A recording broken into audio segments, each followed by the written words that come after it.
Selamat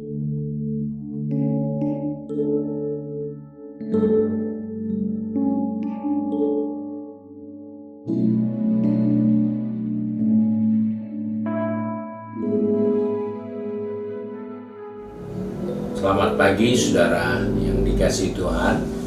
Kita jumpa lagi dalam renungan pagi GPD Bethesda Makassar.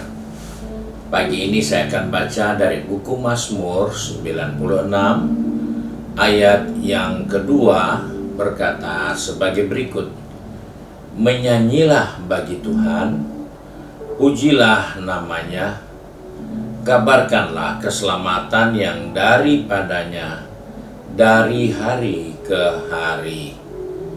Puji Tuhan, kita jumpa satu nasihat firman Tuhan untuk setiap kita orang percaya, bahwa menyanyi untuk Tuhan, memuji Tuhan adalah hal yang kita tidak boleh lupakan.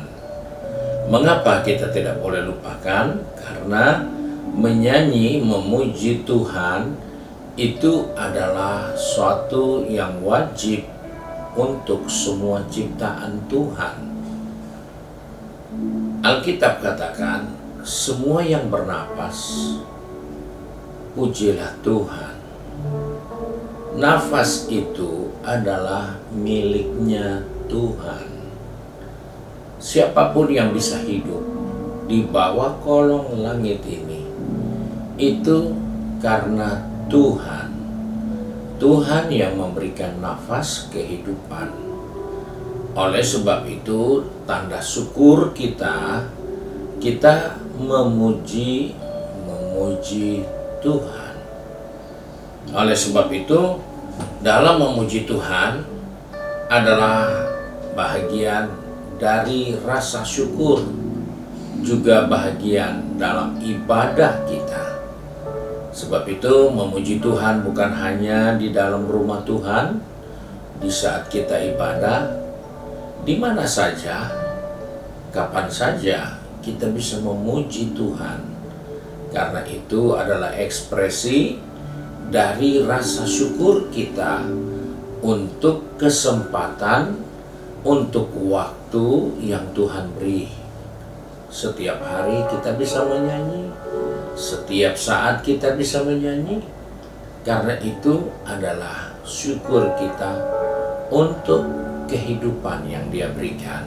Nah, di sisi yang lain lagi, Alkitab katakan, kabarkanlah keselamatan yang daripadanya dari hari ke hari.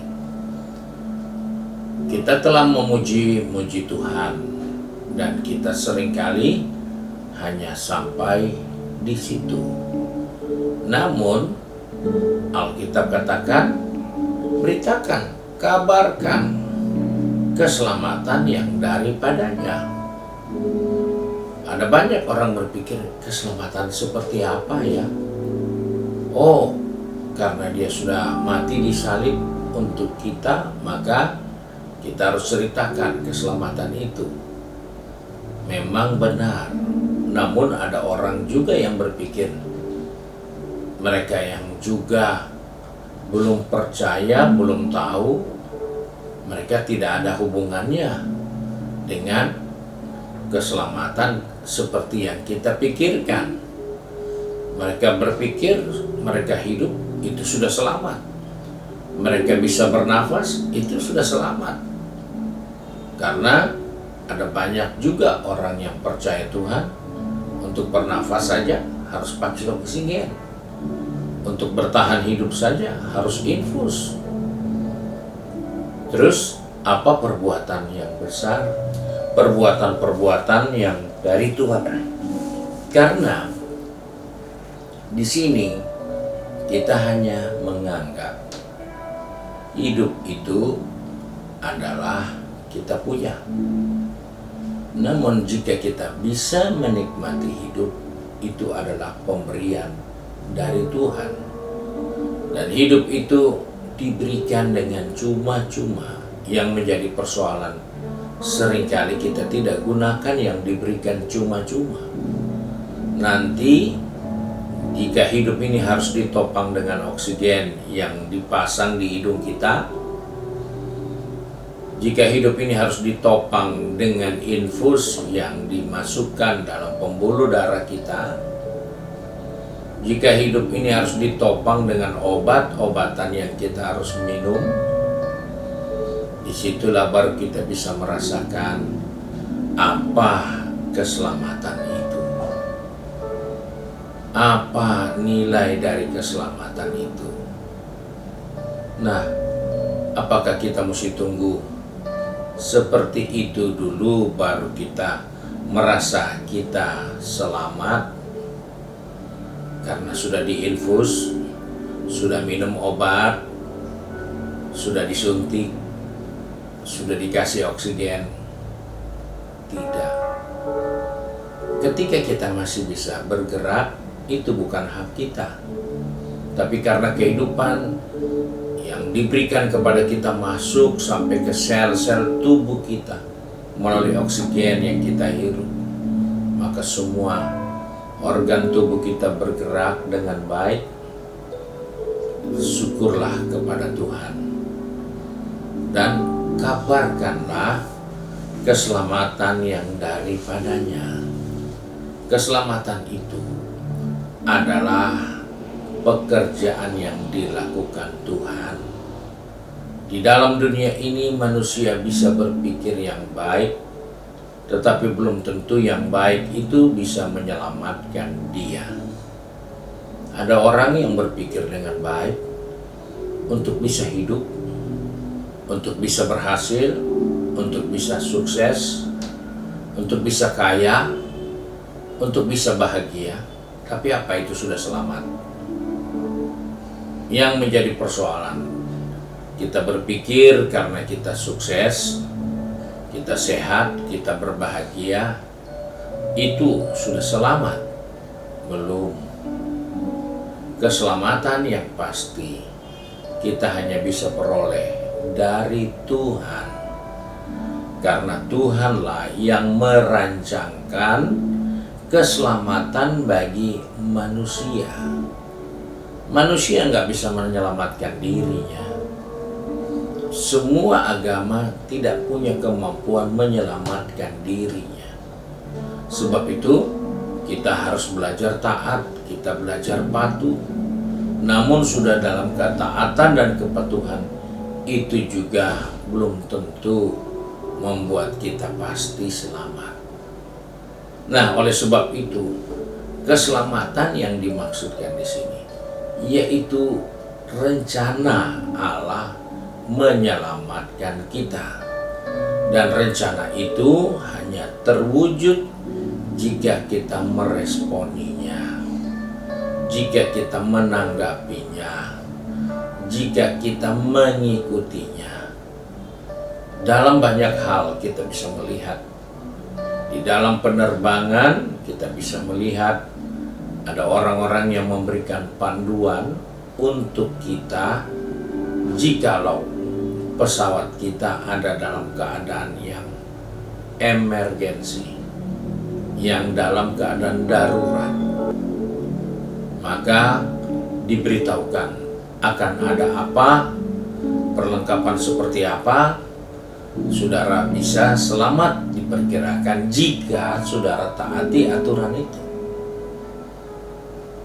Untuk pasti selamat belum tentu, tapi jika kita mengusahakan untuk memenuhi persyaratan itu, sudah terbukti dalam beberapa insiden emergensi penerbangan ketika pesawat itu mendarat darurat di laut, maka penumpang yang mengikuti aturan semuanya bisa selamat. Demikian dengan kehidupan kita, Tuhan merancangkan keselamatan.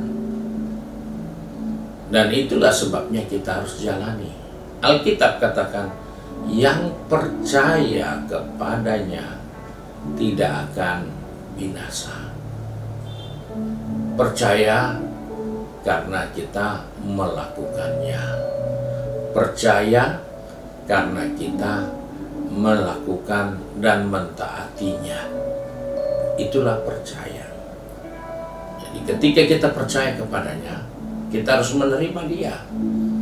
Tidak mungkin kita percaya baru kita tidak terima. Kita menemukan alat-alat yang dapat menolong kita di saat penerbangan mengalami emergensi. Kita bisa selamat jika kita terima alat-alat itu, kita gunakan alat-alat itu, kita percaya dengan alat-alat itu. Untuk apa dipakai kalau tidak dipercayai? Untuk apa alat-alat itu disediakan kalau bukan untuk kita selamat? Oleh sebab itu, disinilah diingatkan, kabarkanlah keselamatan. Beritahukanlah keselamatan yang daripadanya dari hari ke hari. Keselamatan itu sudah dirancangkan Allah sebelum kita hidup.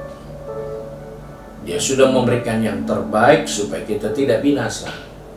Dan itulah yang harus kita beritakan, itulah yang harus kita sampaikan, baik kepada saudara-saudara kita, baik sahabat-sahabat kita, karena itu tanggung jawab dari orang yang menyadari dari Tuhanlah kehidupan kita peroleh.